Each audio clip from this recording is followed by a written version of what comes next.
So hello, what's up? Magandang araw sa ating lahat. This is Marky Lifestyle once again. So for today's video mga ka-lifestyle, let's talk about online lending application once again. So by the way, na-miss ko po kayo, especially yung mga solid subscribers natin na always talagang nag-aabang ng mga latest updates about online lending application na yun na nga medyo nakaka-move on na, and then dun sa mga until now na stress, hindi alam kung anong gagawin. Napaka basic lang po talaga yung dapat natin gawin, ano. Pero sana naman po mga ka-lifestyle makamove on na lahat, maka-recover na sa kanilang mga problema sa online lending application. So guys, malapit na po tayo mag 20k subscribers. So I hope continue support this channel, share nyo, then wag pong kalimutang mag subscribe. Okay, so in that way, sa ganung paraan, mapapalawak natin yung connection natin sa mga biktima ng online lending application na until now naghahanap ng way or solution sa kanilang mga problema, no? So gaya nga ng sinabi ko mga ka-lifestyle, kaya hindi po talaga ako magsasawang ulit-ulitin tong sabihin sa inyo, no? Lahat po talaga ng problema is my solution. Ika nga, if there is a way, there is a will. If there is a will, there is a way. Diba? So, all you have to do lang talaga is tatagan nyo yung unang-una yung kalooban nyo. Okay? Dahil yun talaga yung pinaka maapektuhan. No? Kung mahina ka, malamang makakapag-isip ka ng mga negative na posibleng ikasama ng mental health mo. Not only your mental health, but may involve dito yung family mo, relatives, no? So marami akong mga nababasang comments, nangihingi ng mga suggestion, nangihingi ng tulong kung ano yung gagawin nila sa kanilang problema. Meron ng mga biktima umabot na sa 50k, 70k pag open nila ng apps. So ano ba daw talaga yung pinaka the best gawin sa ganung klaseng mga katataas na amount na balance ng mga online lending application, no? So particularly yung mga known na mga online lending application. So posible ba talagang makulong sa ganung kalaking balance? Posible bang hindi makapag-abroad dahil yung mga passport, yung ID na ginamit during pag-apply sa loan apps is yung passport, hindi daw makakuha ng license kasi baka hindi matanggap yung ID paghingi or pag ng NBI clearance or police clearance. So yun yung mga haka-haka na until now hindi naman na-prove talaga na totoo, di ba? Na posibleng maging sanhi ng pagka-abala nyo sa pag-abroad, pagkuha ng lisensya, pagkuha ng NBI, no? So hindi pa po talaga yan na-prove na totoo yan. So gaya nga ng sabi ko dati, bakit, isipin nyo na lang to, no? Bakit kailangang gumamit ng iba't ibang account or iba't ibang identity yung mga online lending application, agent, representative, kung wala naman silang mga illegal na transaction na ginagawa, no? So yun, isipin nyo na lang, ano. So and then take note mga ka-lifestyle, no? Ilang dekada, ilang years na yung online lending application. Kahit mag-search kayo sa mga iba't ibang police station, sa YouTube, kahit saan agency, no? Search nyo kung meron namang nakulong sa online lending application, no? Di ba wala pa? So pero mga ka-lifestyle, hold on, it doesn't mean na mangutang na tayo kaliwat kanan, no? Tapos hindi babayaran. Mali yun naman.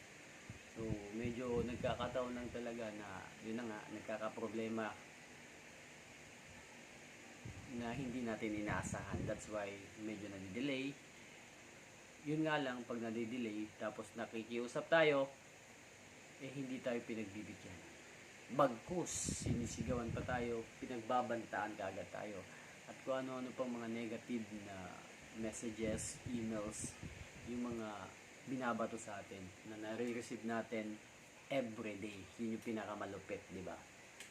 So, para less stress, mga ka-lifestyle, take note, para less stress, change SIM card. Change SIM card, huwag kayong manghinayang sa SIM card nyo. Mura lang SIM card, then kung nanghinayang ka sa mga contacts nyo doon, kontakin nyo yung mga naka-phone book doon, sabihin nyo, bago na yung number nyo. So, ganun lang kasimple, no? Huwag po kayo manghinayang sa, kasi, so, meron din ako nabasa na yung mga info natin, ginagamit sa mga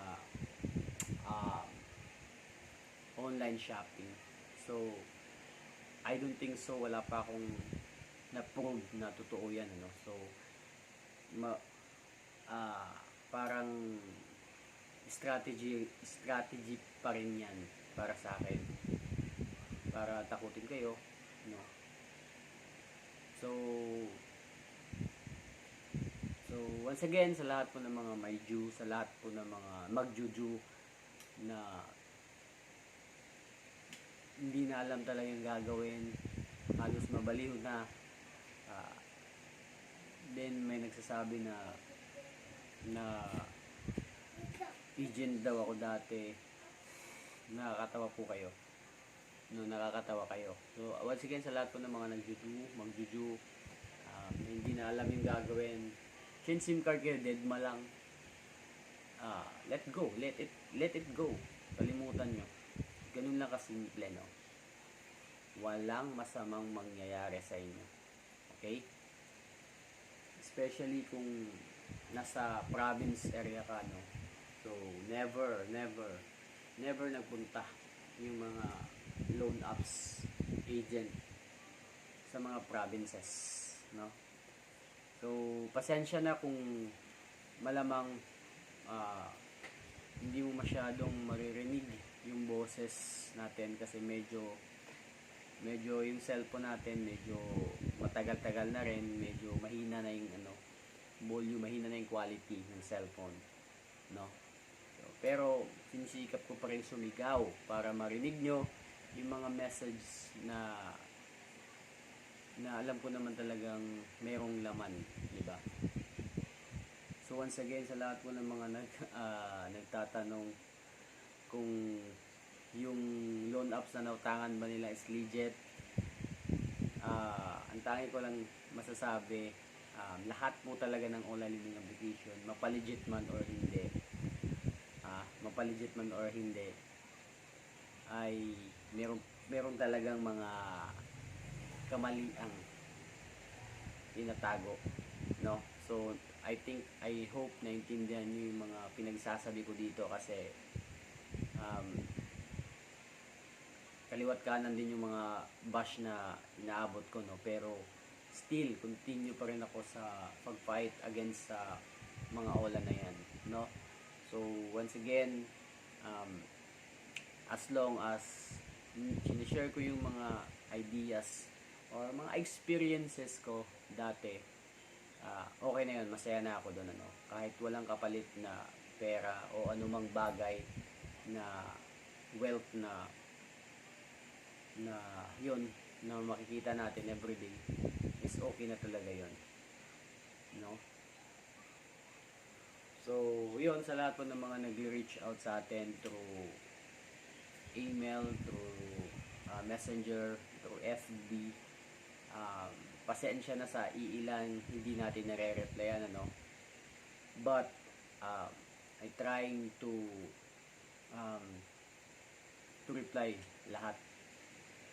Basta alam ko talaga yung alam ko talaga yung i-reply ko, alam ko yung isasagot ko, re-reply ko po kayo. So sana wala pong magtampo kung bakit yung iba nare-replyan natin Um, so once again, kung gusto nyo talagang kung gusto nyo talagang everyday updated kayo, I mean mare-replyan agad, you can join my channel para always highlight yung mga comment nyo. Ganun kasi pag members, kahit gaano karaming mga messages mag-a-appear talaga or lalabas talaga sa taas yung mga members. Okay? So hindi ko kayo pinipilit na mag-join sa channel natin kung okay lang sa inyo, di ba? So yun, share this video and don't forget to like and share. Then subscribe na rin para yun, kasi road to 20k na tayo, no? So I hope next month ma-achieve natin yung 20k subscriber. So sana tulungan nyo ako, guys, kasi ito lang talaga yung wish natin, na medyo kahit walang sweldo, no, basta tumaas or lumaki yung subscribers natin, yun na, masaya na tayo. Kasi in that way malalaman natin na kahit paano maraming mga tao sumusuporta sa atin, then nanonood, tumatangkilik, syempre dahil nga sa loan apps, no. So once again, kung gusto niyo talagang mangutang, kahit mapa-legit man or hindi, syempre dapat isalang-alang po natin yung privacy ng ating mga contacts. Hindi lang yung sarili natin. Pinaka-importante talaga yung mga contacts na nakasave sa phone book natin. Kasi baka magtaka na lang sila or ma-shock na lang sila na sila yung tinatawagan, So yun talaga yung dapat natin isaalang-alang para maganda yung flow. So gamitin natin yung mga tips na ginawa ko dati. Merong mga videos dyan, scroll up nyo lang, scroll down nyo lang, meron kayong mga makukuhang mga ideas dyan para hindi ma-harass masyado, maprotektahan yung privacy. Okay, so yun lang mga ka-lifestyle. See you on my next video, and yun lang, peace.